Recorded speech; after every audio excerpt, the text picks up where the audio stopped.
Good morning, students. This is the last part of chapter Body Fluids and Circulation. Today we are going to discuss about the regulation of cardiac activity. In the last topic we have discussed about double circulation. I hope you all have understood the topic. If you have any queries, then you can contact me. My WhatsApp number is in the description. You can contact us anytime. And today's topic is regulation of cardiac activity.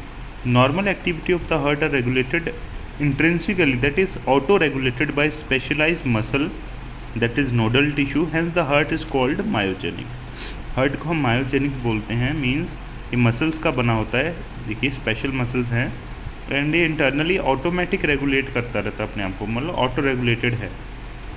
Special neural system in the medulla oblongata can moderate the cardiac function through autonomic nervous system. Autonomic nervous system के जरिए हमारा medulla oblongata भी थोड़ी बहुत cardiac activity को control करता है. Neural signals through the sympathetic nervous system can increase the rate of heart beat. ये जो सिंपैथेटिक नर्वस सिस्टम है ANS, इसके जरिए हार्ट रेट इंक्रीज़ भी हो सकता है, हार्ट बीट इंक्रीज़ हो जाती है. The strength of ventricular contraction and thereby the cardiac output.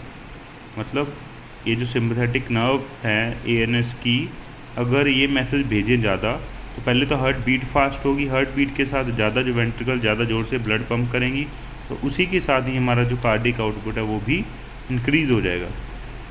On the other hand parasympathetic neural signal जो हैं, मतलब इसके अपोजिट होते हैं, सिंपैथेटिक के अपोजिट काम करेंगे. ये कुछ और कंपोनेंट हैं ANS के. Decrease the rate of heart beat, speed of conduction of action, potential and thereby the cardiac output. ये सब इन चीज़ों को कंट्रोल करता है, कम करता है. Adrenal medullary hormone are also increase the cardiac output. कुछ ये एड्रीनल मेड्यूलरी हार्मोन्स होते हैं, हमारी किडनी के ऊपर एड्रीनल ग्लैंड है, उसमें से कुछ हार्मोन्स निकलते हैं एड्रीनलिन, ये भी कुछ कार्डियक आउटपुट को इफ़ेक्ट करते हैं. आगे डिसऑर्डर्स ऑफ सर्कुलेटरी सिस्टम. सबसे पहले तो हाई ब्लड प्रेशर BP, आपको सभी को पता है, इसको हम हाइपरटेंशन भी बोलते हैं. एंड अगर लो ब्लड प्रेशर है उसको हम बोलेंगे हाइपोटेंशन. हाइपर मतलब ज़्यादा, हाइपो मतलब होता है लो, नीचे. हाइपो मतलब लो, क्या हाइपोटेंशन मतलब लो ब्लड प्रेशर. हाइपरटेंशन की बात करते हैं अब. High blood pressure is the term for blood pressure that is higher than normal.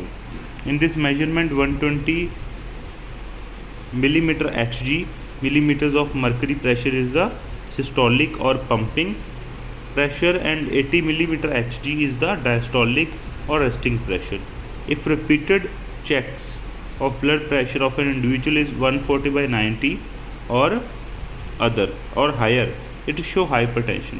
अगर हम नॉर्मली हमारा होता है प्रेशर 120/80, अगर इससे ज़्यादा बार बार आप चेक करवा रहे हो, इससे ज़्यादा आ रही है इसकी वैल्यू, तो मतलब कुछ ना कुछ गड़बड़ है, आपको हाई ब्लड प्रेशर की प्रॉब्लम हो चुकी है या हो रही है.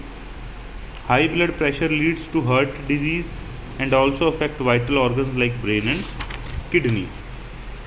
Next is coronary artery disease, CAD. Coronary artery disease often refer to as atherosclerosis affect the vessels that supply blood to the heart muscle, and it is caused by deposits of calcium, fat, cholesterol and fibrous tissue which make the lumen of the arteries narrower. Coronary artery disease क्या होती है? Basically इसको हम atherosclerosis बोलते हैं. इसमें जो vessels की सप्लाई है, वेसल्स के जरिए जो ब्लड की सप्लाई होती है, उसमें प्रॉब्लम आती है. क्यों? क्योंकि वेसल्स के अंदर क्या होता है, कैल्शियम, फैट, कोलेस्ट्रॉल वगैरह की डेपोजिशन हो जाती है एंड उसका जो ल्यूमन होता है वो पतला हो जाता है. ल्यूमन पतला होने की वजह से हाई ब्लड प्रेशर एक्सेट्रा वही प्रॉब्लम हो जाती है. एंजीना, इसको हम बोलते हैं angina pectoris. A symptom of acute chest pain appears when no enough oxygen is reaching the heart muscle. Angina can occur in men and women of any age, but it is more common among the middle age and elderly. It occurs due to conditions that affect the blood flow. Angina pectoris भी बोल देते हैं. इसमें chest में pen होता है जब proper oxygen नहीं पहुंच पाती हार्ट मसल के पास. ये मैन वुमेन किसी में भी हो सकता है, किसी भी एज पे हो सकता है. ज़्यादातर ये मिडिल एज एंड एल्डर लोगों में होता है, बूढ़े लोगों में ये ज़्यादा होने के चांस होते हैं. क्यों? क्योंकि कोई भी कंडीशन जो ब्लड फ्लो पे इफ़ेक्ट डालती है उसकी वजह से, जैसे हमारी आर्टरीज हैं वो थिन हो गई, या हमें कोई और दिक्कत आ गई जिससे हमारा ब्लड फ्लो है वो प्रॉपर नहीं है, उस वजह से ये दिक्कत आ सकती है। क्योंकि ब्लड फ्लो अगर प्रॉपर नहीं होगा, ब्लड कम फ्लो करेगा, धीरे फ्लो करेगा, तो हमारी बॉडी के मसल्स के पास या हमारे हार्ट के मसल्स के पास ऑक्सीजन नहीं पहुंचेगा और प्रॉब्लम हमें हो जाएगी। हार्ट फेलियर ये बहुत ही खतरनाक प्रॉब्लम है आज के टाइम में। आजकल जो डेथ के कारण हैं, डेथ के सबसे ज़्यादा कारण हार्ट की प्रॉब्लम के वो बेसिकली होते हैं हार्ट फेलियर की वजह से। पहले था हार्ट अटैक आता था लोगों को, जिसके बाद 2-3 चांस मिल जाते थे प्रॉबेबली इंसान को जिंदा रहने के या खुद को बचा पाने के। लेकिन आज क्या हो रहा है, हार्ट फेलियर। हमारा जो लाइफस्टाइल है, हमारी टेंशन या फिर हमारा खान पान इस तरीके का हो गया है कि जो हमारा हार्ट है वो सीधा फेल ही हो जाता है, मतलब टोटली वर्किंग स्टॉप हो जाती है। Heart failure means the state of heart when it is not pumping blood effectively enough to meet the need of the body. Heart failure का मतलब जो हार्ट इतना प्रॉपर ब्लड पंप नहीं कर पा रहा कि जो हमारी बॉडी की नीड्स हैं वो पूरी हो सके। It is sometimes called congestive heart failure because congestion of the lungs is one of the main symptom of this disease. इसको कंजेस्टिव हार्ट फेलियर भी बोल देते हैं, क्योंकि कई बार क्योंकि जो हमारे लंग्स हैं वो भी देखो हमारे हार्ट के पास पड़े हैं, तो कई बार वहाँ पे भीड़ हो जाती है। मतलब सपोज लंग्स में कोई दिक्कत आ गई, आपके इन्फेक्शन हो गई, स्वेलिंग हो गई लंग्स के अंदर, तो हार्ट को दिक्कत आ गई, या इस तरीके की कोई भी हमें दिक्कत आ गई तो उसको हम कंजेस्टिव हार्ट फेलियर भी बोल देते हैं। Heart failure is not the same as cardiac arrest. जो हार्ट अटैक होता है, हार्ट अरेस्ट, कार्डिक अरेस्ट होता है, हार्ट फेलियर बिल्कुल वैसा सेम नहीं है। और a heart attack when the heart muscle is suddenly damage by an inadequate blood supply.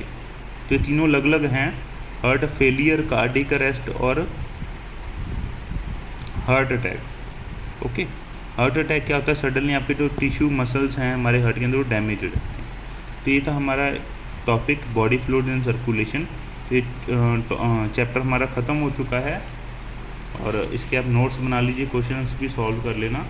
ये हमारे पास क्वेश्चन आंसर्स हैं, इस वीडियो का पॉज करके क्वेश्चन आंसर्स देख सकते हो, या अगर आपके पास बुक्स हैं तो उसमें से आप इन सभी को सॉल्व करिए और जो भी क्वेरीज़ हैं वो हमसे आप डिस्कस कर लीजिए। हमारा व्हाट्सएप नंबर हमने डिस्क्रिप्शन में शेयर कर दिया है, और कोई भी दिक्कत है तो आप हमको कांटेक्ट कर सकते हो। Thank you.